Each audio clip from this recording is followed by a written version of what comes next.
মা মারা যাওয়ার কিছুদিন পর ঘরের মেঝেতে ছেলেটি একটি চিঠি পেল। চিঠিতে লেখা ছিল, খোকা, এই চিঠিটা যখন তোর হাতে থাকবে তখন আমি তোর থেকে অনেক দূরে চলে যাব, সেখান থেকে কেউ কখনো ফিরে আসে না। খোকা, তোর হয়তো অনেক কিছু মনে নেই, তাই তোকে মনে করিয়ে দিতে আমি এই চিঠিটা লিখে গেলাম। তুই যখন ছোট ছিলি একদিন তোর খুব জ্বর হয়েছিল, আমি 3 রাত না ঘুমিয়ে তোকে নিয়ে বসেছিলাম, কারণ তোকে শুইয়ে দিলেই তুই কান্না করে দিতি। তোর বাবা বলেছিল শুইয়ে দিতে, কিন্তু আমি পারিনি। তোর বাবা আমাকে অনেক গালাগাল করেছিল। তুই যখন রাতে প্রসাব করে দিতি তখন সেই প্রসাব করা জায়গায় আমি শুতাম আর তোকে শুকনা জায়গায় শোয়াতাম। যখন তোর বাবা মারা গেল তখন অনেক কষ্ট করে সংসার চালাইতাম। একটি ডিম নিয়ে এসে তোকে 2 বেলা খাওয়াইতাম।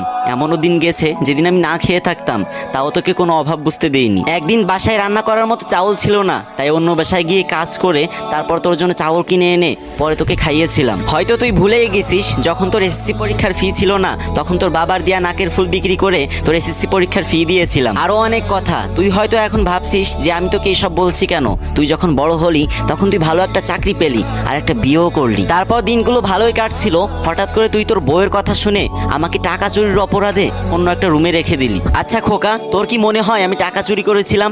আসলে আমি টাকা চুরি করিনি, কিন্তু কিছু মনেও করিনি, কারণ তুই সুখী থাকলেই আমিও সুখী। আচ্ছা, তোর কি মনে আছে একদিন আমার হাঁটুতে খুব ব্যথা করেছিল আর আমি তোকে বলেছিলাম আমার জন্য ওষুধ এনে দিতে, আর তুই বলেছিল ওষুধ আনা লাগবে না, এমনিতেই ঠিক হয়ে যাবে। তারপর থেকে আস্তে আস্তে আমার শরীরে ফুসকা পড়ে যায়, আর তুই যখন আমার কাছে আসতি তখন মুখে রুমাল দিয়ে আসতি। তুই যে আমার কাছে কখন আমার রুমে আসবি সেই অপেক্ষায় আমি পথ চেয়ে থাকতাম।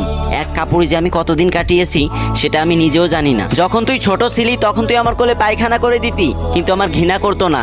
আর যখন তুই বড় হলি তখন তুই আমার রুমে মুখে রুমাল দিয়ে আসতি, কারণ আমার শরীর থেকে গন্ধ বের হবে বলে। খোকা, তুই আমাকে কোনো সময় বলিসনি মা তোমার কি কিছু খেতে ইচ্ছা করে? খাওয়ার কথা নাই বাদই দিলাম, তুই তো বিয়ের পরে আমাকে মা বলেই ডাকিসনি। জানিস খোকা, পৃথিবীর সব মাই চাই তার ছেলে মেয়ের মুখ থেকে মা ডাকটা শুনতে, পেট ভরে খেতে না। খোকা, তুই কি পারতি না আমাকে মা বলে ডাকতে?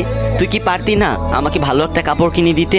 খোকা, তুই কি পারতি না আমাকে একটা ভালো ডাক্তার দেখাতে? আর একটা কথা, এই চিঠিটা তো ছেলে মেয়েদেরকে পড়িয়ে শোনাস, যেন তারা তার বাবা মায়ের সাথে এরকম আচরণ না করে। ইতি, তোর মা। ভালো থাকিস, তোর জন্য দোয়া করে গেলাম।